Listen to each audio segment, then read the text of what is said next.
इधर थोड़ी सी ठंड लगी और उधर कपकपाना शुरू। आखिर क्या होता है ऐसा कि हमें ठंड लगते ही कपकपाहट छूटने लगती है, और ये क्यों होता है? नमस्कार, मैं डॉक्टर जयदीप। आज बात करेंगे इसी टॉपिक पर कि कपकपाहट क्यों होती है, इसके क्या रीजंस हैं, इसको कैसे रोका जा सकता है, और इससे कुछ फायदा भी है या केवल नुकसान करती है। दोस्तों, जब हमें ठंड लगती है तो उस सिचुएशन में हमारा बॉडी का टेम्परेचर जो होता है वो कम हो जाता है, और बॉडी कोशिश करती है टेम्परेचर मेंटेन करने की शिवरिंग से, यानी कपकपाहट से। वो क्या करती है, आपकी बॉडी की जो मसल्स हैं उनको कॉन्ट्रैक्ट और रिलैक्स करती है, यानी सिकोड़ती है और उन्हें फैलाती है।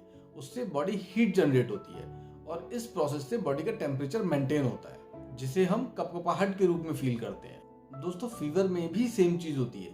फीवर में भी बॉडी सेम तरीके से बॉडी के टेम्परेचर को ही मेंटेन करने की कोशिश करती है, जिसकी वजह से हमें कपकपाहट होती है। तो जो शिवरिंग या कपकपाहट है, ये किसी भी तरीके से आपकी बॉडी के लिए नुकसानदायक नहीं है, ये फायदेमंद ही है।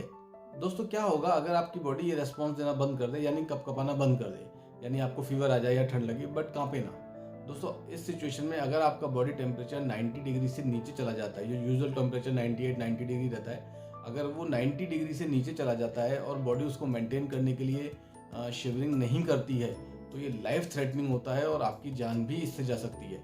तो एक तरीके से देखा जाए तो शिवरिंग जो है वो आपकी जान बचाता है।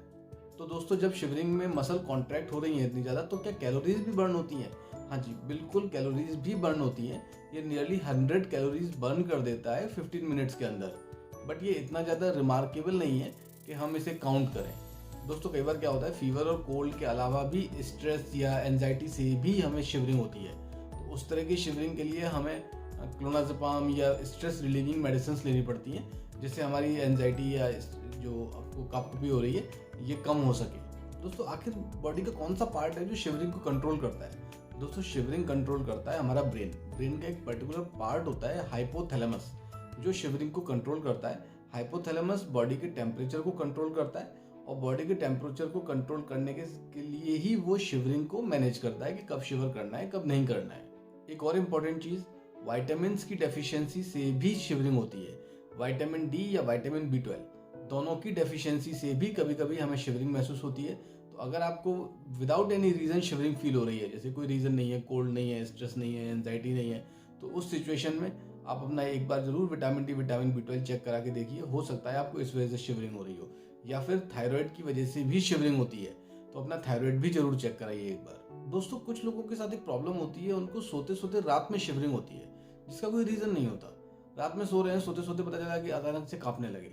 इसको कहते हैं स्लीप मायोक्लोनस। अगर आपको ऐसा फील होता है तो इमीडिएटली अपने न्यूरोलॉजिस्ट से मिलिए। ये एक प्रॉपर बीमारी है, ठीक है, जिसका ट्रीटमेंट जरूरी है।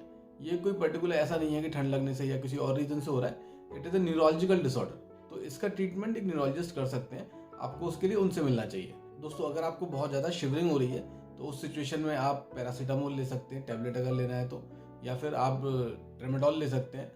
अदरवाइज आप वार्म ब्लैंकेट, चॉकलेट, कॉफ़ी, ये सब तो यूज़ करिए ही करिए। दूसरा, आपका हार्ट रेट कई बार क्या होता है, शिवरिंग बहुत ज़्यादा हो तो उसमें बढ़ जाता है। अगर आपको बहुत ज़्यादा घबराहट महसूस हो रही है या सांस लेने में कोई दिक्कत हो रही है, इस तरह की दिक्कत हो रही है शिवरिंग में, तो इमीडिएटली अपने डॉक्टर से मिलिए। और अगर कंट्रोल नहीं हो रही हैं चीज़ें तो तुरंत हॉस्पिटल की तरफ रश कीजिए। दोस्तों, आज के शिवरिंग से रिलेटेड वीडियो के लिए बस इतना ही। आगे आने वाली वीडियो में मैं आपसे फिर मिलूंगा। तब तक के लिए लाइक करें, शेयर करें, सब्सक्राइब करें। किसी पर्टिकुलर टॉपिक पर कोई वीडियो चाहिए तो प्लीज़ कमेंट बॉक्स में लिखिए। तब तक के लिए इजाज़त दीजिए।